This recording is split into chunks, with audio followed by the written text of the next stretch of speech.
नमस्कार। घटना चक्र बुक वीडियो के इस शैक्षणिक मंच पर आपका स्वागत है। हमारा उद्देश्य है ज्ञान को सरल, स्पष्ट और सुलभ रूप में आप तक पहुंचाना। आइए आरंभ करते हैं अध्ययन और सफलता की इस यात्रा को। नमस्कार। कभी सोचा है कि कैसे कोई भाषा एक अकेले से शब्द में मानो पूरी दुनिया ही सिमेट सकती है?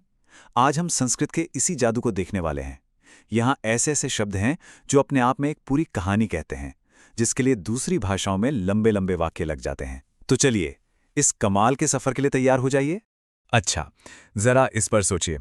पहाड़ के तल की भूमि, इसे कहने में हमें 4 शब्द लगे, पर क्या हो अगर इसके लिए सिर्फ एक ही शब्द मौजूद हो? इस सवाल को बस अपने मन में रखिएगा, क्योंकि इसका जवाब आगे मिलने वाला है और वो सच में बहुत दिलचस्प है। तो सबसे पहले ये देखते हैं कि कुछ शब्द किसी इंसान की भूमिका या उसकी हालत को कितनी सटीकता से बता सकते हैं, बिल्कुल ऐसे जैसे आंखों के सामने कोई तस्वीर खिंच गई हो। सोचिए, एक ऐसा इंसान जो पैसे उधार देता है। ये तो लेन देन की दुनिया का एक जाना पहचाना किरदार है ना? पर उसे हम एक शब्द में क्या कहेंगे? और ये रहा वो शब्द, उत्तम मरण। अरे, इसकी ध्वनि में ही कितना वजन है ना, कितना शक्तिशाली और एकदम सटीक शब्द है। एक उत्तम मरण वही है जो पैसा उधार देता है। वो पूरा का पूरा मतलब बस एक शब्द में सिमट गया। अब कहानी का दूसरा पहलू देखते हैं। उस इंसान के बारे में क्या कहेंगे जिसने अपना सारा कर्ज चुका दिया हो, जो अब उस बोझ से पूरी तरह आजाद है। और ये रहा उसका शब्द, ऊ-ऋण। इस शब्द में ना एक तरह की राहत और एक मुक्ति का एहसास छिपा हुआ है। मतलब जिसने अपना ऋण चुका दिया वो ऊ-ऋण हो गया। तो यहाँ एक ही सिक्के के 2 पहलू हमारे सामने हैं। एक तरफ है उत्तमण, जो एक तरह से उस वित्तीय सफर को शुरू करता है, और दूसरी तरफ है उऋण, जो उस सफर के कामयाब अंत का निशान है। 2 शब्द और पूरी कहानी साफ हो गई। चलिए अब एक ऐसे इंसान की बात करते हैं जो दूसरों की मदद करता है, उन पर उपकार करता है। ये एक ऐसा गुण है जिसे दुनिया के हर समाज में सराहा जाता है। और उसके लिए शब्द है उपकारी। ध्यान दीजिए, ये शब्द सिर्फ मदद करने के काम को नहीं बताता, बल्कि ये उस इंसान के स्वभाव, उसकी भलाई करने वाली आत्मा के सार को ही बता देता है। सब कुछ बस एक शब्द में। तो ये तो हुई लोगों की बात। अब हम अगले पड़ाव पर चलते हैं और देखते हैं कि कैसे भाषा मुश्किल और अमूर्त यानी एब्स्ट्रैक्ट विचारों को भी एक ही शब्द में समेट सकती है।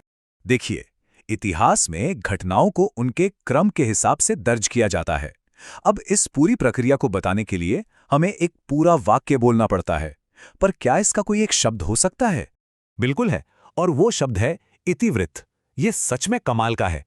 इसका मतलब सिर्फ क्रॉनिकल या रिकॉर्ड नहीं है। ये किसी भी घटना को लाइन से दर्ज करने के पूरे आइडिया को अपने अंदर समेटे हुए है। इतिहास लिखने का पूरा तरीका बस एक शब्द में। इतिवृत्त का आइडिया ही एक सीधी लाइन जैसा है।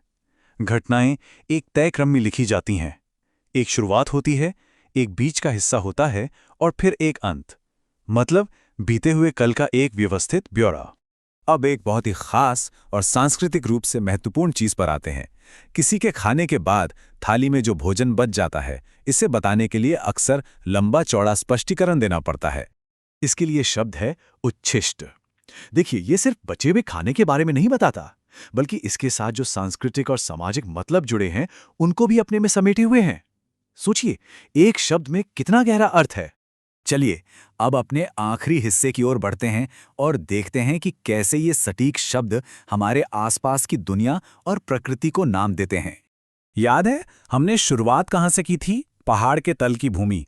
तो अब वक्त आ गया है उस वादे को पूरा करने का और उस एक शब्द को जानने का। और वो खूबसूरत शब्द है उपत्यका। इस एक शब्द से ही मन में पहाड़ों के नीचे की हरी भरी शांत वादी की तस्वीर उभर आती है। कितना आसान और कितना सुंदर। अब जरा एक काव्यात्मक और कल्पना से भरी चीज को देखते हैं। वो पौराणिक पर्वत जिसके पीछे से सूरज निकलता है। ये सिर्फ कोई असली जगह नहीं है, बल्कि एक कल्पना है। और इसके लिए शब्द है उदयाचल। ये शब्द दिखाता है कि भाषा केवल सच्चाई को ही नहीं, बल्कि मिथकों, कल्पनाओं और कविता को भी कैसे अपने अंदर समेट सकती है। तो हमने देखा कि कैसे हर शब्द अपने आप में सटीकता और शक्ति का एक छोटा सा ब्रह्मांड हो सकता है। अब इस सफर को खत्म करने के लिए आइए एक आखिरी और शायद सबसे गहरे शब्द पर विचार करते हैं। जरा इस विचार की गहराई को महसूस कीजिए। कोई ऐसा जो हर किसी के मन के अंदर क्या चल रहा है ये जानता हो। वो शब्द है अंतर्यामी। एक ऐसा शब्द जो इंसानी समझ से भी परे एक असाधारण शक्ति को दिखाता है। ये आध्यात्म और दर्शन की गहराइयों को छूता है। ये है भाषा की असली ताकत का एक अद्भुत उदाहरण। तो अंत में ये सोचने वाला सवाल रह जाता है, आज की हमारी इस दुनिया में ऐसा कौन सा शक्तिशाली विचार, एहसास या कोई कॉन्सेप्ट है जिसके लिए एक नए अकेले शब्द की सख्त जरूरत महसूस होती है?